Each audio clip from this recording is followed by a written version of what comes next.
Kumbaga parang ang tipo na humihingal pa sa excitement.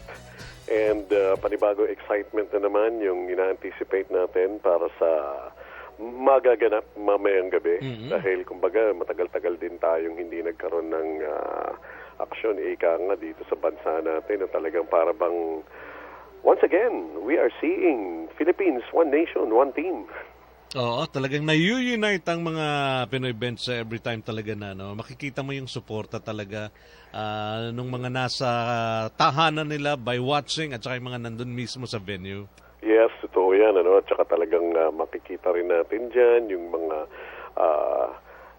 hindi lang yung mga showbiz celebrities Even yung mga masasabi na natin, mga businessmen, yung mga bossing ng mga malalaking kumpanya, nandun lahat at nagbibigay ng suporta. Kumbaga talagang tinitingnan nila at lalong-lalo na nga kagabi, para dun lang sa mga manunood, as usual, I think there's still para makapagbigay daw kayo ng suporta, magsuot kayo ng puti. Puti. Diba? Magsusot ka ng puti. And South Korea na ang makakaharap natin. Basically, we're one win away from qualifying and two wins away from being champion. Diba? Yun na lang ang pinagtsatsagaan natin. Parang kailan lang, parang nung last Saturday lang, medyo down ng buong Pilipinas, especially nung pagkatalo against Chinese Taipei, di ba? Pero all of a sudden, kung talagang tutusin, may pagkakataon na muling magsalubong ang landas ng Chinese Taipei at saka Philippines. You'll never know. Because Chinese Taipei, kung talagang tutusin, yung China, yung defending champion, that was a big upset. Itong Chinese Taipei, tinalo nila yung China. Yes. Anyway, Benz, with us also this afternoon is the Gilas Pilipinas manager para kumbaga magkasama din kami nito last Saturday habang wala ka, but right now he's also here kasama natin para mahingan pa natin ng ilang mga updates pa rin, especially sa preparation mamaya against South Korea. I-welcome natin, Benz, si Mr. Butch Antonio. Sir Butch, magandang hapon. Magandang hapon sa inyo, Tony. Magandang hapon, Benz. Magandang hapon sa ating mga taga-pakinig. Ayan, welcome sa Sports Hour. Boss Butch, tako, kayo ba, naka-recover na ba kayo sa excitement kagabi? Hello. Yes, sir. Yes, Boss Butch, tinatanong ko lang kung kayo ba, naka-recover na kayo sa excitement na naganap kagabi. Yung naramdaman ninyo na talagang best that we have in the Philippines so far. Jimson, medyo mahina daw yung hindi masyadong marinig ni Sir Butch yung line ng ating team captain. Baka kailangan mo bang i-redial Kuyang Bernard para or okay lang? Yes, paano? I-redial sinong ating or tuloy lang? Let's try again. Okay. Sir Butch, loud and clear. How's the signal of my... Okay. Very good. So Benz, I can hear you. All right, Benz, yung kung yung dating mo kay Sir Butch. Ayan, Sir Butch, kumbaga, eto lang, dahil we have seen the best of the Philippine team so far. Last night, talagang super aggressive at the onset, at the get-go pa lamang. Medyo nag-die down lang ng konti in the second and third quarter, and then eto na naman yung tulak in the fourth quarter. But that is so far the best performance we have seen from the Philippine team. And naka-recover na ba kayo dun sa excitement na naramdaman ninyo kagabi? Mukhang kailangan i-dial ulit natin yung... wala talaga, hindi ako marinig. Siya naririnig ko kasi siya kaya nga baka dito, anyway, itatry ulit na. Alam mo, yun din yung aking observation, Bench. Yung sabi mo nga, parang ito yung pinaka napakagandang naging laro nila doon sa lahat ng mga pinagdaanan nila dito sa games dito. Yeah, there's so many questions that I wanted to ask. Like, sabi ko nga, yung ganung klaseng laro ng isang team na kumbaga parang superb, kaya nga. Superb, close to being excellent, di ba? Parang ganun dating Parang ang problema ko ngayon doon, nakakatakot na nakita mo sila ng ganun ang performance nila kagabi, that was a very important game, pero hindi pa tapos lahat ng mga importanteng laro nila. And of course, crucial pa rin yung sa South Korea later on tonight. Kaya So, tanong ko lang dun, masusustain kaya yung ganun? Exactly. Oo. Diba? Kasi talagang the intensity, actually hindi niya yung pinag-uusapan namin na kumbaga strong start at saka strong finish din. Oo. Yun. Pero sabi ko nga, yung gano'n, alam mo kung minsan, hindi ito kagaya nga ng larong, siguro, I don't know if it's going to help. I don't know kung sana, kumbaga hanggang nandun pa, kumbaga yung adrenaline at hindi pa bumababa. Sana nandyan pa rin hanggang sa mamayang gabi. Sana. Anyway, Benz, let's try once again si Sir Butch. Baka okay na, magkakarinigan na kayo. Sir Butch, come back. Yes. Hello. Yeah, Benz, try mo kung maririnig ka na Sir Butch. Sir Butch, nasa hotel ba kayo ngayon? Yes, sir. I can hear you now. Yeah, okay. Ayan, Sir Butch, Benji, nasa hotel ba kayo ngayon? O may practice pa ba ang Gilas ngayon bago maglaro mamaya? Oo, nakatapos naman mag-ensayo ngayon. We're actually on our way back to the hotel. Okay. And as with regards to what happened last night, sabi ko nga, pinag-uusapan kanina namin ni Tony, na superb performance, the best that we have seen so far from Gilas Pilipinas. Parang kuminsan nakakatakot na makita na ganun sila ka-agresibo, ganun sila katindi kagabi. Yung pag-sustain nun dahil hindi pa tapos yung mga importanteng laro na talagang dapat pa nating ipakita pa ang gilas ng Gilas Pilipinas. Can we sustain that? Well, that's the plan, di ba? Yun naman talaga ang gusto natin gawin. Ang ginawa nga natin ngayon is we let the players wake up and rest a little longer, wake up a little later para makapag-replenish ng energy. Because yesterday nga was something game. It was ika nga ni Coach Chot, it was a track meet, no? And what we intend to have that same philosophy and same mindset tonight. And I think the way the boys are playing is a testament to the preparation that the coaches are putting into as far as giving information to the players, telling them, teaching them what to do, how to react to certain situations. So more or less, lahat ng pwedeng ibato ng kalaban, napaghahandaan. So, ang ano naman dyan is the execution. And I think the players are responding very well to all the instructions given by the coaches, and particularly kay Coach Chot. Yes, very, very good to hear that naman, Sir Butch. Ngayon, nagkaroon pa ba kayo ng pagkakataon? Kasi at least after the game, Coach Chot Reyes stayed on to watch yung game between Qatar and Korea. And from what I have observed, personally, Korea, nandalian naman sila to dispose of Qatar. Pero hindi to yung parang alalay lang yung Korea, parang hindi all out, and they were able to dispose of Qatar. Medyo nakakabahala rin yun. Well, kanya-kanyang maybe the coaches did not play as much. Pero ang sa amin naman, the way we prepared, it's not only that game that we reviewed, no? And totoo, malakas talaga ang koponan ng Korea. But hindi naman natin masasabi they are not beatable. Okay, and I guess ang mananaig nga dito is yung outside of the preparation, physical preparation, is the psychological makeup. Yung ating pinasisigaw na palaging puso, yun talaga ang ating main driving force. Yun ang ating gagamitin as the motive to play better. Ayun, that's also good to know. Kapag the way I would understand it, of course, ang Gilas nag-prepare naman yan, not just for one team. It actually prepared itself for the whole tournament, its performance and everything like that. Siguro, isa pa ring mga factors to be considered here is Marcus Douthit. Mas okay na ba siya? Sir Butch? Hello? Yeah. How is the condition of Marcus Douthit right now?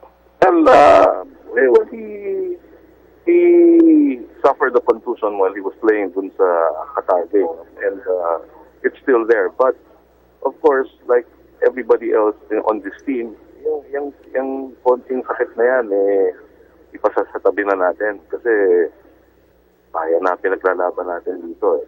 We're not playing for ourselves. Yes. And of course, Rani Del De Ocampo, although sabi nga natin, there are other players na matagal-tagal na rin nating inaasahan to step up. Gary David, finally, dumating na rin si Gary David. And that happened last night in one of the most important games ng Gilas Pilipinas. And we hope he could sustain that. Medyo nakapagpahinga ang shooting hand ni Jeff Chan. Mas lalong maganda sana kung magsabay silang pumutok. Well, yun siyempre ang ating ideal, no? Maganda naman dito sa team na to. Kahit pa paano, hindi mo malalaman when, everybody can step up, everybody can play. So, who knows? Sana nga, even if not, if the three main gunners natin, you still have a lot of other offensive weapons which sila Coach Chot can use. There are so many things that most probably Coach Chot Reyes have been continuously saying. Kayo na rin na members ng coaching staff have been saying to each and every member nitong Gilas Pilipinas. Pero etong ganito na lang, konting-konti na lang, kumbaga 2 laro na lang, 2 panalo na lang to become champion, 1 win away na lang to qualify for Spain. Meron pa bang mga ibang kailangan pa idagdag na motivation na sasabihin para sa ating mga boys? I guess lahat na eh. We have set this objective in mind, in-inculcate na natin sa sistema ng mga players natin at ng buong team. Meron tayong objective which is to qualify for the World Cup. Ang magandang pandagdag doon is the support of the crowd and of our ating mga kababayan. Overwhelming, and I think that alone tops everything already. There is no better motivation than playing for your country, playing for pride, playing to reclaim some lost glory and to be part of it and to make history. So those are things that we already know, and pinaka malakas na motivation is what we realized when we played at home, from our first game against Saudi Arabia, all the way up to last night. Yun yung talagang matinding MVP himself, motivation na pumasok sa sistema ng ating team na to. It's our country. Nothing. Ayan, Sir Butch, on the part naman of MVP, anong kanyang naging message sa Gilas Pilipinas after that big win last night? Well, MVP naman is always supportive of our team. Sabi nga, we're already here, and we have nothing more to do but play. We have nothing more to do but play. And the objective, we are still on track, and go for it and make history. Yun ang yun ang kanyang mensahe. The whole Philippines, the country is behind the team, and actually they had parang appearance kay Pinoy kasama ng mga officials ng FIBA. Even message ni Pinoy play and give glory to the Philippines. They relate with the MVP, which of course the team accepted wholeheartedly. Lahat nga na hanggang presidente, meron konting wishes, mga wish of good luck. That's good. Ikaw, Tony, meron ka ba itatanong kay Sir Butch? Well, actually, yung gusto ko rin itanong kay Sir Butch, yung tinanong mo na nga, yung condition ni Dawhit kahapon. Pero maganda yung, kumbaga parang hindi mo mababakas doon sa kanyang laro kagabi na may iniinda siya doon sa nangyari doon sa kanilang nakaraang laro, Sir Butch. Actually, meron nga. Pero as I said, it's the will that the will is taking over whatever physical thing they're going through. Pagod yung mga players. But yung pagod na yan, nawawala eh. When they start playing, and they see their fans, and they know what they're playing for, talagang, for some reason, miraculous ba? Kung miraculous ba? Ganun talaga, nadadala sila. Kung crowd at nakakalimutan kung ano man kung meron lang mga ailment, kung sakit dito, nawawala. All right. And yes, it's been a long journey, and after all this going to play, practicing almost twice a day, every day, yes, is paying off na. And yun na nga, konti na lang. All right. And isa pa rin talaga sa nakaka-inspire dun sa ating sa mga boys, Sir Butch, is the support of the crowd na talaga namang all out. And siguro itong mga teams na ito na kasali ay nagugulat din how Filipinos support basketball dito sa atin. Talaga. Kaya nga kami nakakausap nung sinasabi natin that we're a basketball crazy country. Well, they were there first-hand to experience how problematic with the sport of basketball. Wala. Doon ako amazed. Yes. Amazed. Bench.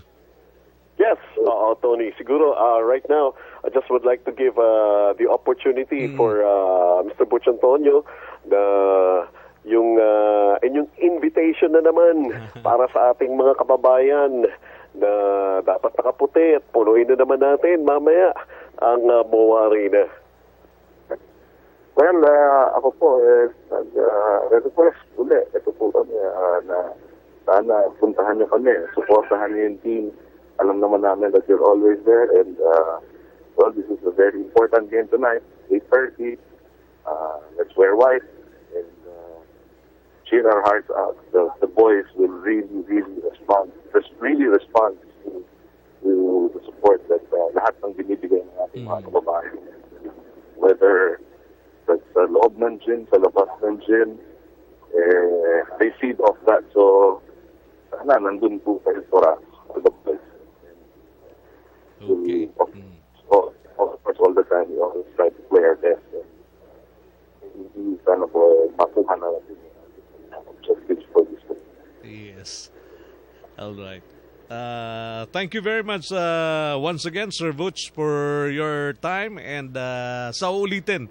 Anyway, hopefully yung ating wini-wish dito sa tournament na ito ay makuha natin, Sir Butch. Thank you very much for your time. Okay, anytime. Sa susunod po. Thank you for inviting me again. Thank you very much. Alright, Bench. So, tuloy tayo. At alam ko, marami ka pang mga observations na kumbaga pwedeng ma-share dito sa well, ating... actually, yung gusto ko sana ma-share yung Alay. Kaya, I think kay Bernard, iniwan ko yung number ni Gary David. I don't know kung meron tayong pagkakataon para makausap natin kahit paano ito si Gary David dahil kumbaga parang hinintay siya ng mga tao. Dumating na rin kagabi. Oh, kasi pinakuha na raw yung mga pampabuenas eh. Ayun na nga eh. Diba? Gusto kong tanungin yun eh. Totoo ba yun?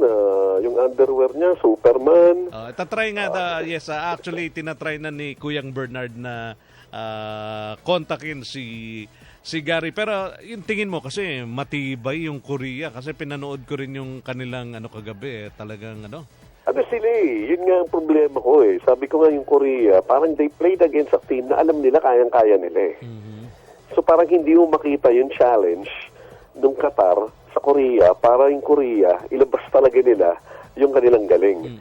Alam mo, before kasi Tony, siguro about a couple of years ago, in another network, nakakapag-cover ako nung Korean Basketball League. And some of the players na nandyan ngayon sa Korea, ay nakita ko at na-cover ko noon, because they also have their own professional league dun sa kanilang country. Tsaka kung kumuha sila ng import doon, dala-dalawa pa. Kaya nung kayaman, itong South Korea. Tsaka ganun din sila katindi pagdating sa kanilang hilig nga sa basketball. So parang Pinoy din, Parang Pilipinas din kung suportahan ng... Grabe din sila. They are treated as superstars. Ang lalaki na sweldo ng mga franchise players nitong South Korea, di ba? Sabi ko nga, kagaya nung Eric Sandrin, ano ba pangalan niya ngayon doon? Lee Jun-ho ba yun or something? Ano yan American yan, na may dugong Korean, pinalitan na, pati pangalan niya and everything. Magkapatid yan yung Sandrin na yan And of course, nandyan pa rin yung mga players nila na noon, bata pa Ngayon, yun yung mga lumalabas ng mga veterano nila Yung mga shooters nila, yun yung talagang, kumbaga, parang, I just wanted to find out, ito South Korea. Kasi kumbaga, hindi natin nadaanan pa ito so far dito sa tournament na ito Hindi pa natin nakalaban yan di ba? Unlike itong Kazakhstan, kahit pa paano, nagkaroon ng scrimmage yan bago start yung tournament. Nakita na natin yan. And siguro, ang tingin ko kagabi, when everybody was even considering that Kazakhstan is supposed to be playing physical basketball, hindi ko nakita na physical maglaro ang Kazakhstan. Ang nakita ko sa Kazakhstan kagabi, hindi sila sanay maglaro sa ganung karaming tao na lahat yun, hindi sila kinakampihan. Ganun Nahihilang sila. Dahil I'm hoping, pero alam ko kasi sabi ko nga, nakapag-cover ako ng Korean Basketball League Sanay itong mga Koreans na nandyan ang home crowd ng kalaban, alam nila on how to react on something. Kumbaga, kuminsan nga, ang dating na para sa akin itong South Korea mechanical na nga ito Everything is automatic for them All you have to do is just switch them on. And tuloy-tuloy na. Magtatrabaho na yan kung ano yung dapat nilang gawin. Yun ang nakakatakot dyan sa South Korea. Now, of course, sabi nga natin, eto naman ang kinaganda. Ang mga Pilipino naman, love na love ang mga fans. Lalong-lalo na talagang pagkakampi sa kanila. Pagka yung buong arena, di ba? Sumisigaw, not only for just one player, but for the whole team. At saka yung crowd, matalino Alam na alam nila kung sino yung imo-motivate nila Alam na alam nila kung sino yung gusto nilang i-inspire at palakasin pa para doon sa teams di ba? Sa mga ng shooting ng Gary David, sinisigaw pa rin nila yung pangalan ng Gary David. Pinubuhay nila Di ba? Yun ang nakakatuwa doon sa mga basketball fans. And, well, we sure need that again tonight, sabi ko nga, yun lang ang medyo nakakabahala pa. Yung pinakamaliit ba nila, anong height ng ng pinakamaliit nitong Korea? Sa pagkakaalam mo? I'm not exactly sure, Pero alam mo naman itong Koreans, kumbaga, iba kasi ito punong-puno ng fundamentals itong mga ito Ito yung mga klase ng basketball players na yung kanilang shooting kuminsan sobra yung training nila. Hindi naman sobra yung training, pero talagang pinagdidiinan nila yung training na to the extent na kahit nakaupo yan, ang forma ng kamay niyan, pareho pa rin sa nakatayo. Ganun sila Ganun sila katindi sa kanilang fundamentals. Yung kanilang pagpasa-pasa, pag-ikot ng bola and everything, Hindi sila yung mga fancy players na parang mga westernized.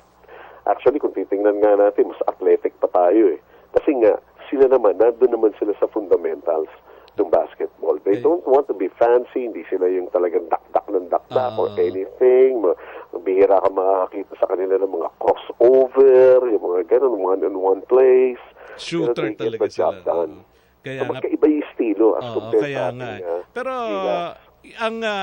yun na nga, sabi naman kanina ni Sir Butch hindi naman sila beatable naman sila. Kumbaga kaya rin naman silang talunin. Kaya sana nga yung magandang simula ay masimulan ulit at maging consistent yung ating mga players mamayang gabi. Yeah, ganun na naman talaga nakakatakot lang sa atin. We can actually start strong. Like in the first quarter kagabi, lumabang ka at 19. And then all of a sudden, bumaba ng 6. Kaya nga oo. Diba? Yun siguro yung This is supposed to be a tournament na ang every quarter nito is only 10 minutes. Only 10 minutes lang. Pagka ikaw lumaki na yung lamang mo sa kalaban, parang alam mo na kung paano mo dapat alagaan yung lamang mo because you're only playing 10 minutes per quarter. Pero things are still getting out of hand pa rin. May tendency pa rin na mag-relax. Etong ating Gilas, like what happened in the second quarter and third quarter nung ball game last night, parang ang iniisip ko nga, sabi ko, kung yung Kazakhstan healthy rin yun. 100% healthy. Of course, meron din kasing iniinda yung mga 2 o 3 nilang key players, including yung kanilang point guard. So, paano kung healthy yun? Pero ayoko nang isipin na muna yan kasi iba na naman yung naging resulta It's the result that we wanted, and everybody was, kumbaga, parang ginulat pa nga dahil akalain mo ba naman tambakan natin yun? Kaya nga Diba? Sa scrimmage kasi, nung bago mag-start ng tournament, nanalo ang Philippines, pero just by 3 points. Diba? So kagabi, iba na yung itsura. 30. Mabot ng 31 is the largest lead in that ball game. So, intensity, the same intensity, dahil kumbaga nga, isa na lang Kaya nga. So sana yun na nga ang kumbaga, yun ang sana yun ang maging motivation nitong mga players kasi 'di ba against Hong Kong iba rin yung kanilang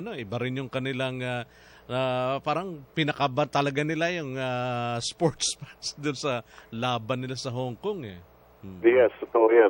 At saka, basically, the way I see it naman,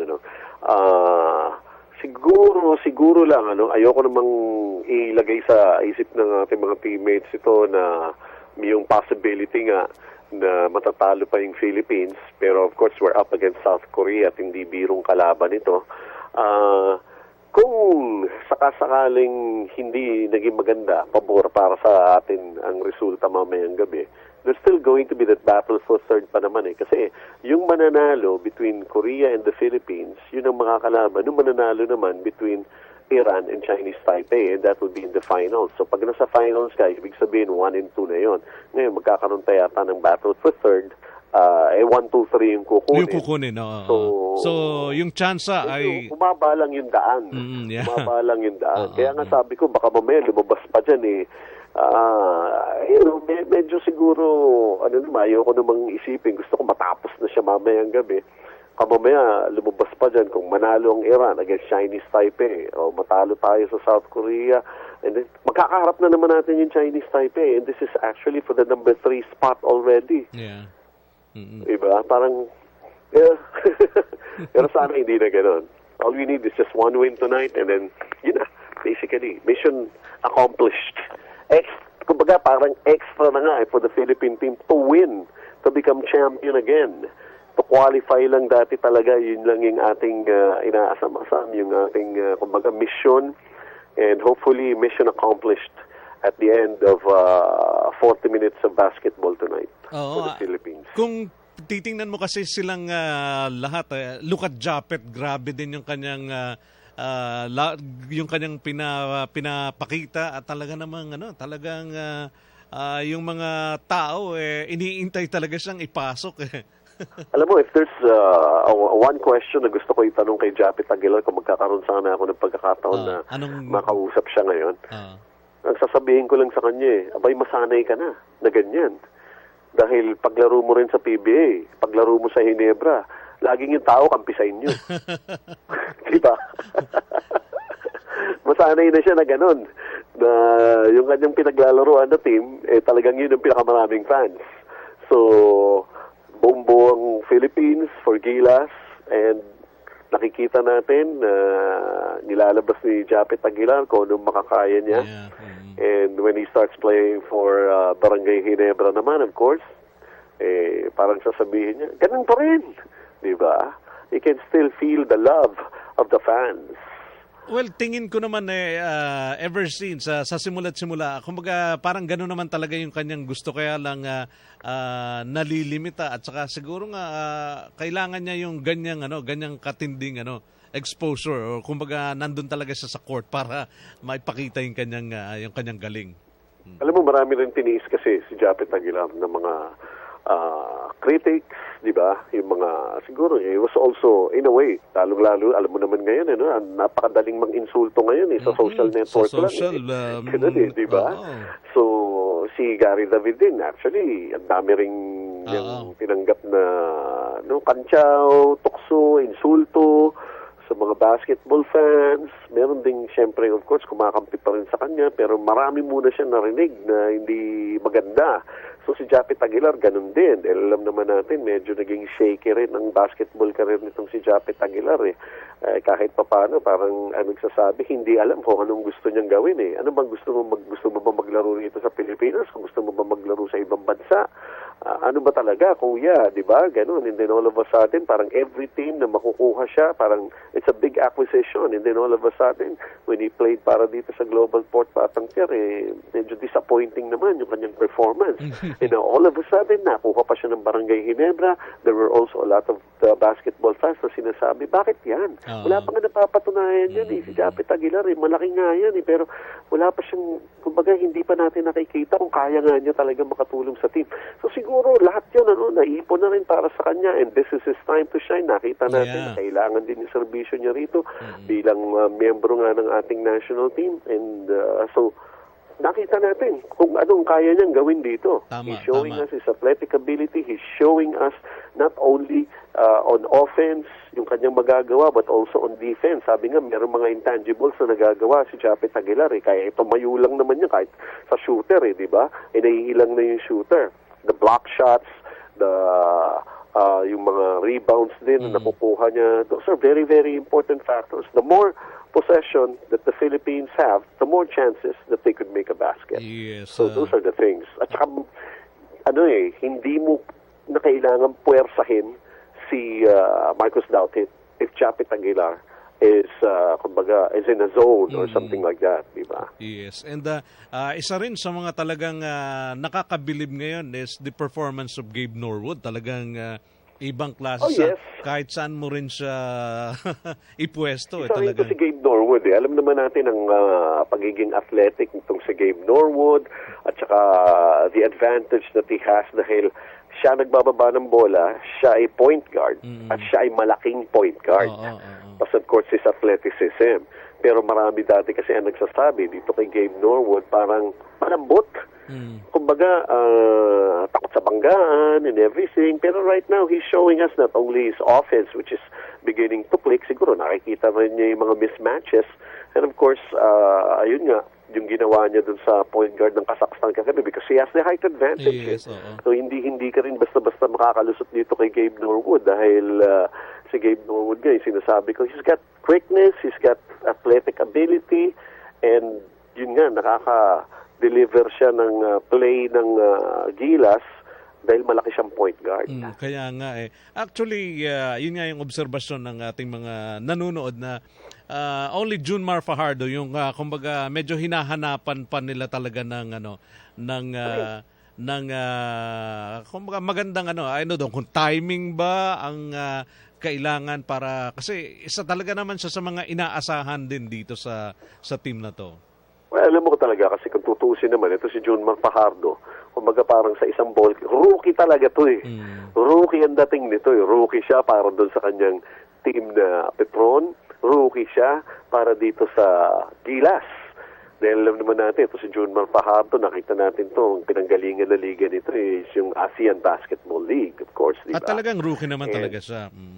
Oo. And yun nga yung sinasabi natin, it's a good thing that he is there. No? Of course, marami pa siyang matututunan. He cannot learn a lot of things overnight. It's basically, hindi naman siya yung first choice natin kaagad pagdating sa posisyon na sentro, di ba?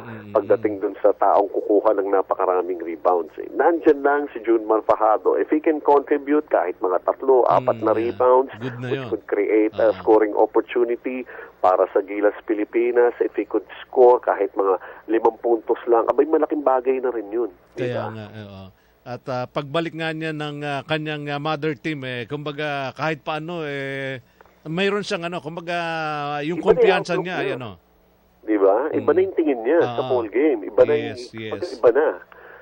Yun ang kinaganda dito. Mukhang hindi talaga pwede silang abalahin na tinatry ni ayaw. Mukhang talagang kailangan nilang mag-focus. But anyway, sige lang. Marami pang... naman, baka mamaya tayo pa masisi. No? Anyway, tayo, tapos... Kaya nga baka pero hindi naman siguro. All right, Benz, bago tayo magtapos ulitin lang natin na mayroon tayo ditong pwede hunin yung ating Facebook page, DZAR Sports Hour, yung Twitter natin, follow us at DZAR1026 or hashtag Sports Hour. Sa YouTube, DZAR Sports Hour, Google Plus, 21. DZAR Sports Hour. Tapos, ito pang iba. Ayan. So, pwede, okay, pinapa-promote kasi ni Kuya Bernard yung ating mga fan page dito. Okay. So, sige, Benz, tayo'y malapit ng matapos. Ay, gusto ko lang pala, gusto ko lang palang sabihin para sa ating mga teammates, na later on tonight, dito sa may Midas Hotel and Casino sa Pasay, magaganap yung War at the Casino. This is Philippines versus Thailand. At sa pangunguna at pangangalaga ito ng promotions ni Mr. Johnny Ilorde, kasama yung kanyang may bahay na si Mrs. Lisa Ilorde. Dennis Laurente, kalaban ng isang Thai boxer mamaya, and this is for a championship fight. At kasama dyan yung mga apo rin ni Gabriel Flash Ilorde, of course anak ni Mr. Johnny Ilorde and Ma'am Lisa Ilorde. Sina Bay Ilorde at saka si Biggs Ilorde na sasabak din mamaya sa matindi-tinding aksyon. And bigyan tayo ng pagkakataon para maimbita. And siguro yun na rin medyo matatagal lang bago tayo sumalang uli para dito sa ating show. So sa Facebook na lang nila yung mga kwento ko tungkol dyan sa mga mangyayari naman yan mamayang gabi. Hindi lang po ang Gilas Pilipinas ang may kalaban na foreigner mamayang gabi. Meron din po tayo mga boxers na may kalaban na mga foreigner mamayang gabi. Diyan naman yan sa may Midas Hotel sa Pasay City. So the malapit din lang sa MOA yan. Malapit din lang doon sa MOA. So mukhang tuloy na ang Japan. Fourth quarter, 39 for Hong Kong and 65 for Japan. Oo naman. Ito naman talaga medyo inaasahan na rito ang Japan dito against Hong Kong. Sabi nga nila, ito namang Hong Kong, di ba? Consultant dyan yung Pumarin Brothers. Oo nga. Coach Derek, tsaka si Coach Dindo. Si Coach Dindo. Ito nga daw, hindi naman priority nito basketball kasi mga nagtatrabaho rin daw ito sa Hong Kong. Kaya nga, mayroon dong mala Derek Ramsey din doon sa mga players nila na artista. Medyo glamour boys ang dating nito, itong mga Hong Kong, siyempre. Kaya nga, pero din sila, kumbaga, may mga kamay din. May magandang programa dahil lalo na, sabi nga natin, alam naman natin yung Pumarin Brothers, kahit papano, legendary na rin pagdating sa Philippine basketball. Marami silang pwedeng ituro dyan sa mga players na yan. At saka sa Wednesday, lalaro na yung favorite team mo, Tony. Oo nga. Mapapanood mo na rin uli sa wakas. Mukhang hindi naman pinatawa na wala namang naging aksyon na si Commissioner doon sa medyo nangyari kay Devance Malyari and Abueva. Mukhang yun yung pero ibig sabihin kasi mag-o-open na yung third conference. Kaya nga, yung third conference. This coming Wednesday sa MOA Arena. Exciting din ito dahil ito ay may mga imports na iniintay ding magpakita rin. Pero dito muna tayo sa lab. Balik import sa inyo si Marcus Blakely. Marcus Blakely ulit yung sa Big Coffee. Okay. So, sige, paalam na muna tayo at yung iba mo pang mga balita sa Sabado na lang ulit. Ayan. Tsaka lalagay na rin lang natin yan sa ating Facebook page ng DZAR Sports Hour. Anyway, maraming salamat kay Mr. Butch Antonio and the best of luck and we're expecting another exciting magputi ka rin. Kung hindi ka makakapunta ng MOA Arena, habang nanonood ka, nakaputi ka rin. Okay. Ayun. And ito talaga yung, kumbaga, mas kung yung lagi kong binabanggit at the end of my show, mas malalaking letter talaga ngayon siya. Philippines, one nation, one team. Okay. Thank you very much, our team captain Benji Santiago. Ay, nako, sige ho. At kami magpapaalam na. Maraming salamat, Kuyang Bernard, kay Mr. Butch Antonio. Ako po si Tony Cuevas. At syempre, sa Sabado ulit from 1 hanggang 2 p.m. DZAR Sports Hour. Thank you for listening. No silent prayer for the faith departed.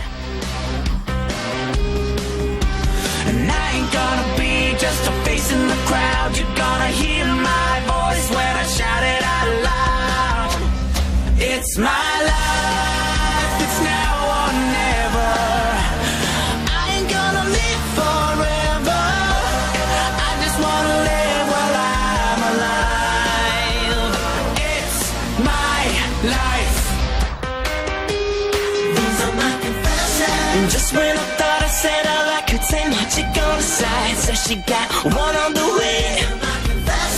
If I'm gonna tell it, then I gotta tell it all. I damn near cried when I got that phone call. I'm so dumb, I don't know what to do but to give her to mine. Better stand tall when they're calling you out. Don't bend, don't break, baby, don't back down. These are my confessions. It's now or never. I ain't gonna live forever. I just wanna live while I'm alive. It's my life. Just when I thought I said all I can say, my chick on the side said she got one on the way. I just wanna live while I'm alive. It's my life. Nabitin ba kayo mga teammates? Huwag mag-alala. Muling magbabalik sa susunod na Sabado ang Sunshine Radio Sports Hour kasama ang inyong Captain Ball